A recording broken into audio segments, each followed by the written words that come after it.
Haven't posted in a while, but let's talk about the Dallas Cowboys. Let's talk about the games this Sunday and also Monday. So starting off with Dallas, man, we just couldn't get anything going on offense. Our defense definitely stepped up. They looked like they were ready to play. We had some turnovers. We just couldn't capitalize. And we had Micah Parsons, who had a great strip sack. And he actually just closes in right here and breaks up the pass. But he had a great strip sack there. I think earlier in the drive, he was closing in on Mahomes, and Mahomes just got off. And I said, it may not be this play, may not be the next play, but eventually he'll get to Mahomes and he'll strip him. And Mahomes just didn't see him. He was rolling out to the left, going out, trying to redirect traffic, maybe take off to run, maybe pass, but he hesitated for a second, and that allowed Micah to get the strip sack. We also had an interception. It was a good play. Uh, Balls don't really bounce off Kelsey's hands that often. He's got a really good pair of hands, but luckily enough, we were able to get a turnover. I believe when we got the strip sack turnover, Dak overthrew his receiver, and it led to an interception. Now, that play, right before, there was about 35 seconds left on the previous play, and I believe we should have taken a timeout. But instead, we decided to go hurry up, and Dak was kind of forcing the ball downfield on that particular play. And it ended up costing us. I mean, we just couldn't afford to walk out of the half without scoring at least 3 points, and we walked out with nothing. And so, in the second half, when we got the interception, I believe we only got 3 points off of it. It was just an awful series of events, as that was a great cutback by Ezekiel Elliott for me, getting into the end zone for the touchdown, something that Dallas couldn't do this weekend, unfortunately.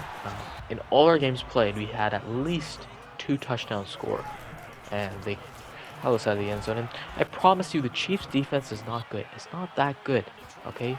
We just played awful. And yes, we didn't have our receivers. The offensive line was injured, but come on, I mean, that's where Dak needs to step up and prove that he's a top 5 quarterback. And in my eyes, he still is, but he definitely needs to step it up and sort of take the lead on the offense. Now, in terms of the running game, it's not that we didn't have a running game, it's just we never tried to establish one. By the way, that was a great pass, tight window, great ball to CD Lamb. Nonetheless, we just never really tried to establish the running game, and once you do that, you determine the outcome of the game yourself. You make your offense one-dimensional, and it's shooting yourself in the foot, really. But with that being said, I don't have much more to say. Shout out to Micah Parsons, great player, definitely our MVP.